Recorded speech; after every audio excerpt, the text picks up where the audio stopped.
Science methodology 360 degrees విశ్లేషణ 21వ శతాబ్ద నైపుణ్యాలు NEP 2020 ప్రకారం that is creativity, critical thinking, creativity, communication, collaboration, విమర్శనాత్మక ఆలోచన, సృజనాత్మకత, ఆవిష్కరణ, భావప్రసారము, సహకారం. ఉపాధ్యాయుని పాత్ర జ్ఞానాన్ని బట్టి పట్టించడం కాదు, ఫెసిలిటేటర్గా విద్యార్థులను అన్వేషణ వైపు ప్రోత్సహించవాలి. విజ్ఞాన శాస్త్ర స్వభావం, ఉత్పత్తులు, ప్రక్రియలు. విజ్ఞాన శాస్త్రము ఫ్యాక్ట్స్, యథార్థాలను తెలుసుకోవాలంటుంది. సిద్ధాంతాలు, సూత్రాలు, భావనలు. ముఖ్యంగా ప్రక్రియలు వచ్చేసి పరిశీలన, వర్గీకరణ, ప్రయోగము, అంచనా వేయడం, ఇవన్నీ కూడా మరి ప్రక్రియలు. ఉత్పత్తులు ఏమి అంటే సూత్రాలు, సిద్ధాంతాలు, యథార్థాలు, భావనలు. కాబట్టి ప్రక్రియల ద్వారా ఉత్పత్తులు తయారవుతాయి. పరిశీలన, వర్గీకరణ, అంచనా వేయడము, ప్రయోగం చేయడం, తద్వారా ఈ ప్రక్రియల ద్వారా సూత్రాలు కనుగొనడం, సిద్ధాంతాలు తయారు చేయడం, యథార్థాలు తెలుసుకోవడం, భావనలు తయారు చేయడం అనే ఉత్పత్తులు ఏర్పడతాయి. విజ్ఞాన శాస్త్రం అనేది ద్రవ్యాత్మక ఉత్పత్తి మరియు సంశ్లేషణాత్మక ప్రక్రియలు, నిర్మాణాల కలయిక. అంటే సంశ్లేషణాత్మక నిర్మాణాల ప్రక్రియల మరియు ద్రవ్యాత్మక ఉత్పత్తుల కలయికే విజ్ఞాన శాస్త్రం. విజ్ఞాన శాస్త్రం విలువలు, ప్రయోజన విలువ, దైనందిన జీవితంలో నేరుగా ఉపయోగపడే శాస్త్ర పరిజ్ఞానము, క్రమశిక్షణ విలువ, డిసిప్లినరీ, తార్కిక ఆలోచన, ఖచ్చితత్వము, క్రమబద్ధమైన విశ్లేషణ కలిగి ఉన్నది. సౌందర్యాత్మక విలువ, ఎస్థెటిక్, ప్రకృతిని ఆస్వాదించడం, సృష్టిలోని క్రమాన్ని చూసి ఆనందించడం అనేది సౌందర్యాత్మక విలువగా చెప్పుకోవచ్చు. తర్వాత సాంస్కృతిక విలువలో కల్చరల్, మానవ నాగరికత, జీవన విధానం అభివృద్ధికి మూలం. కాబట్టి విజ్ఞాన శాస్త్ర విలువలు 4: యూటిలిటేరియన్, డిసిప్లినరీ, ఎస్థెటిక్, కల్చరల్. ప్రయోజన విలువ, క్రమశిక్షణ విలువ, సౌందర్యాత్మక విలువ, సాంస్కృతిక విలువ. అంటే దైనందిన జీవితంలో నేరుగా ఉపయోగపడుతుంది. అదేవిధంగా తార్కిక ఆలోచన, ఖచ్చితత్వానికి, క్రమబద్ధమైన విశ్లేషణకు ఉపయోగపడుతుంది. ప్రకృతిని ఆస్వాదించడము, సృష్టిలోని క్రమాన్ని చూసి ఆనందించడం అనే విలువ కూడా ఉంటుంది. మానవత, నాగరికత, జీవన విధానము అభివృద్ధికి మూలంగా విజ్ఞాన శాస్త్ర విలువలు ఉంటాయి. A thing of beauty is Joy for ever అన్న జాన్ కీట్స్ యొక్క ఏదైతే ప్రావర్బ్ ఉందో, సత్యం ద్వారా ప్రకృతి అధ్యయనంలో పొందే ఆనందం సౌందర్యాత్మక విలువకు చెందుతుంది. బెంజమిన్ బ్లూమ్స్ విద్యా లక్ష్యాల వర్గీకరణ 1956. సమగ్ర వికాసం, హోలిస్టిక్ డెవలప్మెంట్ అనేటువంటిది 3 డొమైన్ల మీద ఆధారపడి ఉంటుంది. 3 పిల్లర్స్గా చెప్పుకోవచ్చు. జ్ఞానాత్మక రంగము, భావావేశ రంగము, మానసిక చలనాత్మక రంగం. Cognitive domain, affective domain, psychomotor domain. జ్ఞానాత్మక రంగం అనేది మెదడు అనే దాని మీద ఆధారపడి ఉంటుంది, హెడ్ అది. భావావేశ రంగం అనేది హృదయము, హార్ట్ అది. చలనాత్మక రంగం అనేది, మానసిక చలనాత్మక రంగం అనేది చేతులు, హ్యాండ్స్ అవి. కాబట్టి ఇది హోలిస్టిక్ డెవలప్మెంట్కు ఉదాహరణ. బ్లూమ్స్ రంగాలు ఏమంటే తులనాత్మకంగా విశ్లేషణ చేసినట్లయితే జ్ఞానాత్మక రంగం అంటే కాగ్నిటివ్ డొమైన్, ప్రజ్ఞ, సామర్థ్యాలు, ఆలోచనలు, వీటిని నిర్దిష్టంగా మాపన చేయొచ్చు. స్పష్టీకరణలు వచ్చేసి జ్ఞానము, అవగాహన, నైపుణ్యము,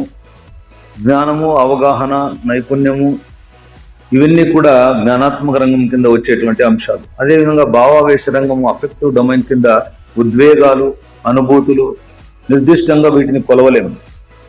స్పష్టీకరణలు అభిరుచి, వైఖరి, ప్రశంస. ఈ భావవేశ రంగం కింద వచ్చే స్పష్టీకరణలు అభిరుచి, వైఖరి, ప్రశంస. మానసిక చలనాత్మక రంగము శారీరక, మానసిక శక్తుల సమన్వయం, చర్యలు అన్నమాట. మాపనము నైపుణ్యాల ప్రదర్శన ద్వారా అంచనా వేయవచ్చు.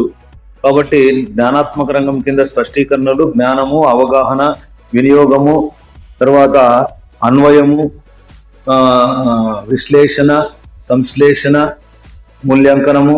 భావవేశ రంగం కింద అభిరుచి, వైఖరి, ప్రశంస. అదేవిధంగా మానసిక చలనాత్మక రంగం కింద నైపుణ్యాల ప్రదర్శన, అంటే నైపుణ్యాలకు సంబంధించి వస్తుంది. శాస్త్ర విషయాలను ప్రశంసించడం, అనేది భావవేశ రంగానికి చెందినటువంటిది అఫెక్టివ్ డొమైన్కి. విద్యా ప్రణాళిక, విషయ ప్రణాళిక. విద్యా ప్రణాళిక కరికులం అనేది పాఠశాల లోపల, పాఠశాల బయట విద్యార్థి పొందే అనుభవాల మొత్తమే కరికులం. ఇది విస్తృతమైనది. విషయ ప్రణాళిక, సిలబస్.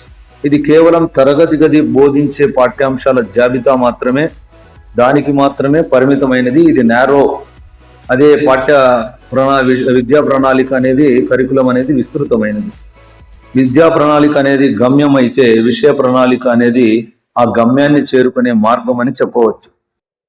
పాఠ్య ప్రణాళిక ఉపగమాలు, కరికులం అప్రోచెస్. శీర్ష ఉపగమం, ఏకకేంద్ర ఉపగమం, సర్పిల ఉపగమం, topical approach, concentric approach, spiral approach.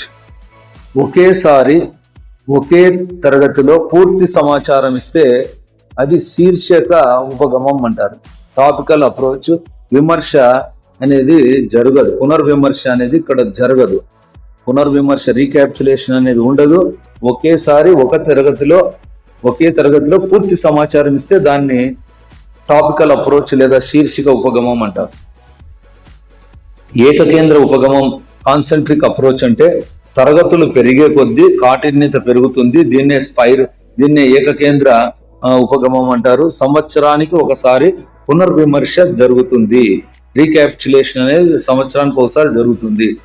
దీంట్లో తరగతులు పెరిగే కొద్దీ కాఠిన్యత పెరుగుతుంది. సర్పిల ఉపగమం, స్పైరల్ అప్రోచ్. పదే పదే పునర్విమర్శ జరుగుతూనే ఉంటుంది, విస్తృతమవుతూ ఉంటుంది.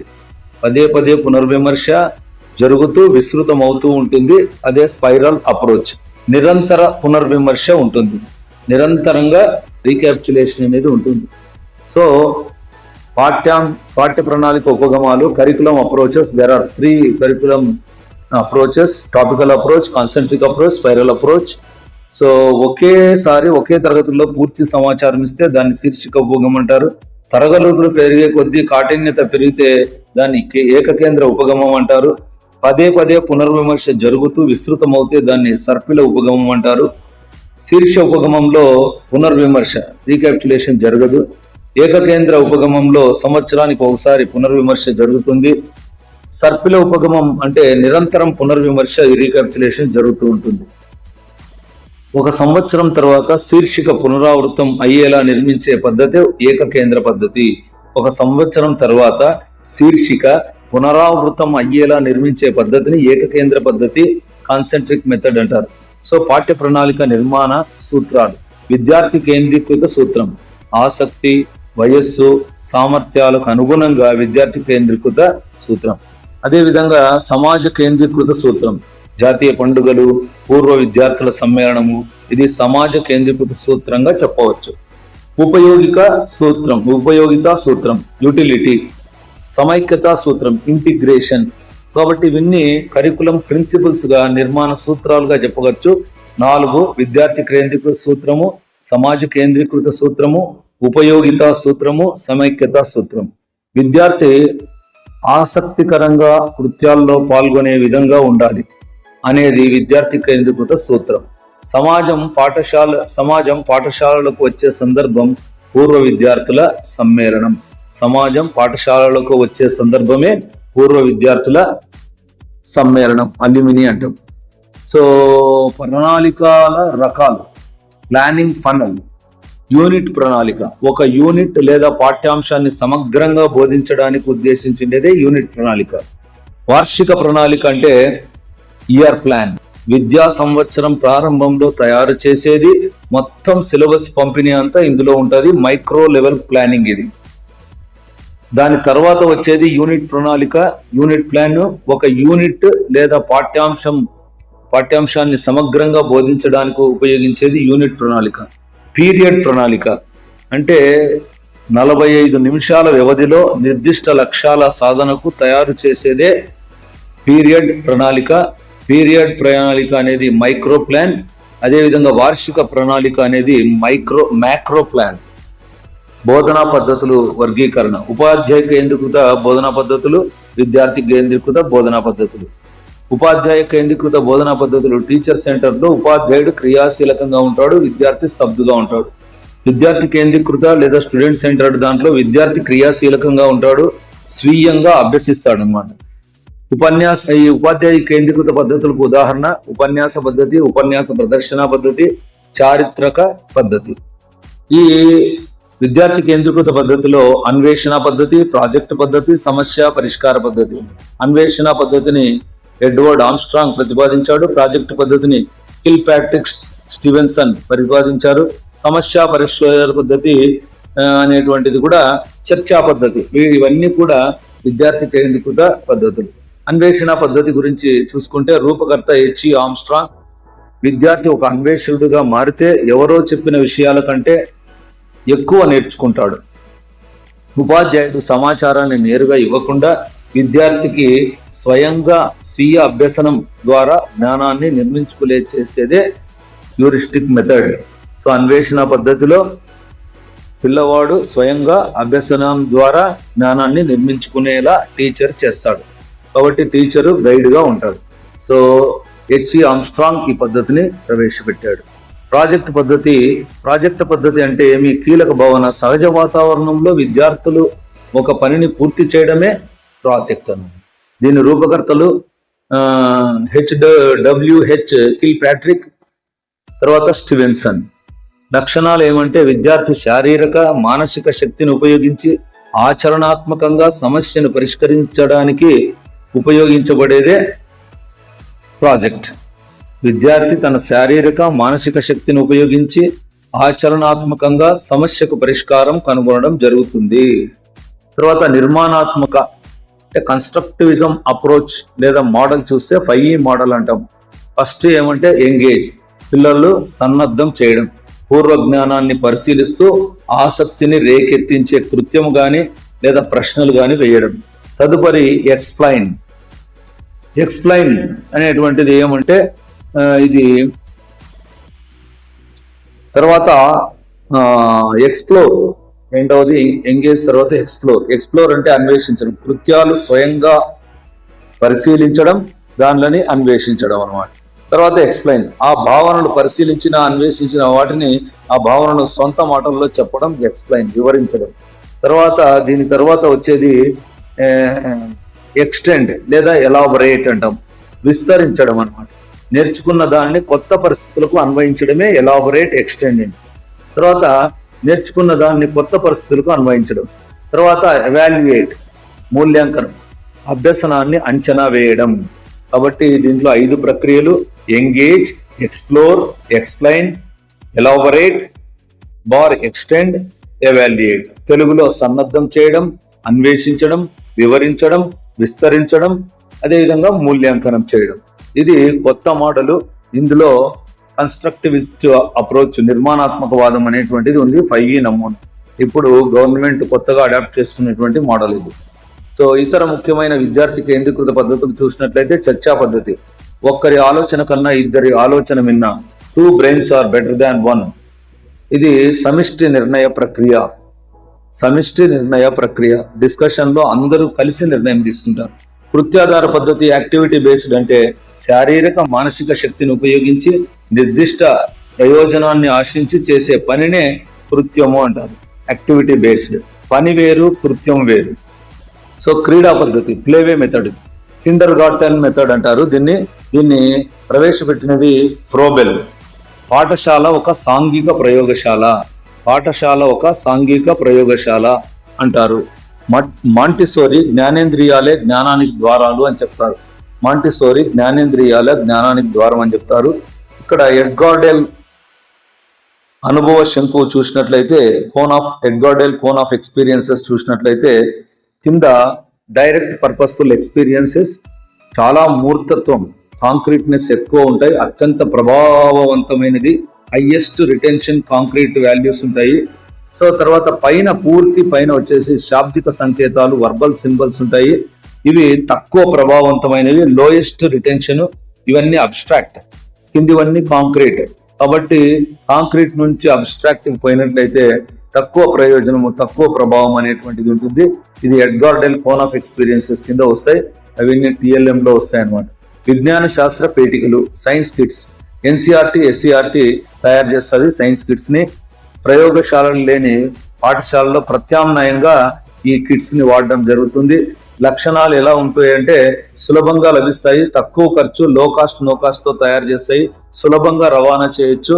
అదే science kit, NCERT middle school science kit, secondary science kit అని ఇటీవల స్కూళ్ళకు కూడా ఇవ్వడం జరిగింది.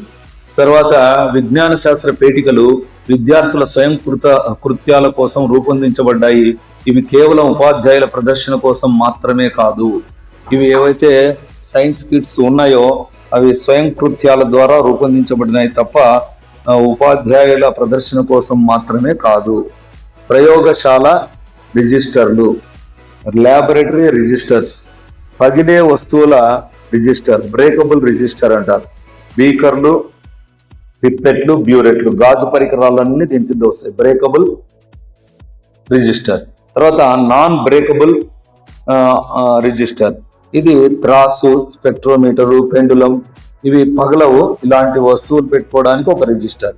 అదేవిధంగా కొనుగోలు రిజిస్టర్, పర్చేజ్ రిజిస్టర్ అంటారు.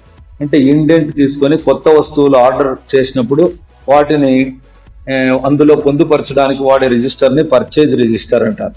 అదేవిధంగా తాత్కాలిక సామాగ్రి రిజిస్టర్, అంటే టెంపరీగా కన్జ్యూమబుల్, వాడతానే రోజువారీ ప్రయోగాలకు మాత్రం ఉపయోగపడే వాటిని టెంపరీ రిజిస్టర్ లేదా కన్జ్యూమబుల్ రిజిస్టర్ అంటారు.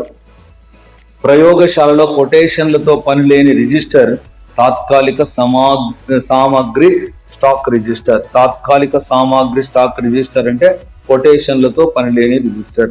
ప్రమాదాలు, ప్రథమ చికిత్స, ల్యాబ్ యాక్సిడెంట్స్, ఫస్ట్ ఎయిడ్కి సంబంధించి ఆమ్లాలు పడితే మనం వాడాల్సింది ప్రథమ చికిత్స ఏమంటే సోడియం బైకార్బోనేట్ కానీ తర్వాత అమ్మోనియా ద్రావణాన్ని కానీ వాడాలి. అదే క్షారాలు పడితే అసిటిక్ ఆమ్లం కానీ సిట్రిక్ ఆమ్లం కానీ వాడాలి. అదేవిధంగా భాస్వరంతో వల్ల గాయాలైతే సిల్వర్ నైట్రేట్ ద్రావణాన్ని వాడాలి. అలాగే లోహం మంటలు వస్తే పొడి ఇసుక చల్లాలి. ఇలా లోహం నుండి మంటలపై మాత్రమే కాకుండా ఇసుక చల్లుతారు. లోహం నుండి వచ్చే మంటలపై మాత్రమే ఇసుక చల్లుతారు. భాస్వరం గాయాలకు సిల్వర్ నైట్రేట్ దూదితో కట్టాలి.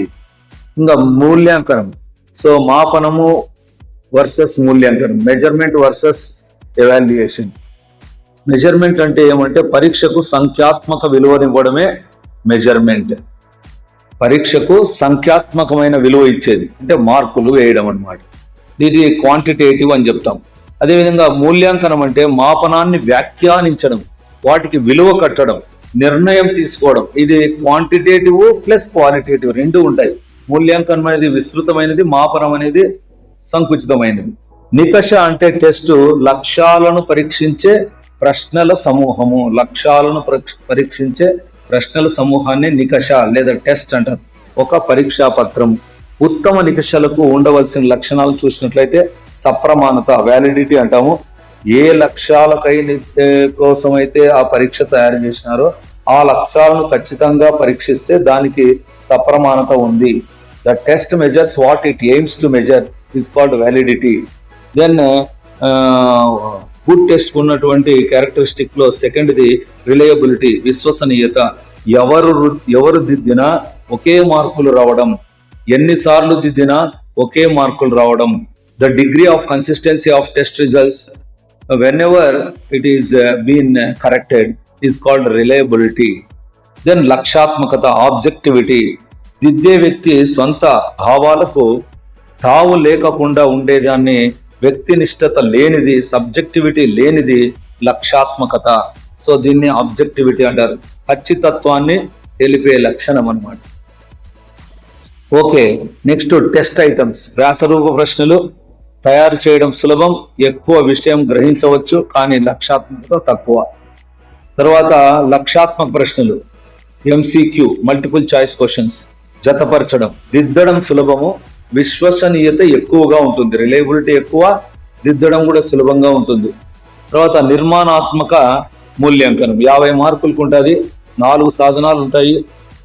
మళ్ళీ ముఖ్యంగా రిఫ్లెక్షన్స్, తర్వాత పార్టిసిపేషన్ అని ఫస్ట్ టూల్ ఉంటుంది. ఫస్ట్ టూల్కి 10 మార్కులు ఉంటుంది. రాత అంశాలకు రిటర్న్ వర్క్స్కి 10 మార్కులు ఉంటుంది. ప్రాజెక్ట్కి 10 మార్కులు ఉంటాయి, మొత్తం 30 మార్కులు. స్లిప్ టెస్ట్కి 20 మార్కులు, మొత్తం కలిసి ఫార్మేటివ్ అసెస్మెంట్ నిర్మాణాత్మక మూల్యాంకానికి 50 మార్కులు ఉంటాయి. గ్రేడింగ్ కూడా అదే విధంగా ఉంటుంది. A1 ఉంటే 91 నుంచి 100, A2 అంటే 81 నుంచి 90. ఈ విధంగా ఒత్తిడి లేని అంచనా గ్రేడింగ్ విధానం అనేది విజయ సాధనకు విద్యా ప్రమాణాలు బోధనా పద్ధతులు బాగా ప్రాక్టీస్ చేయండి. All the best. Thanks for watching and this is Bandi Srinivasulu, my physical science guru. Keep watching my physical science guru for physical science updates and TET and DSC updates. Thank you.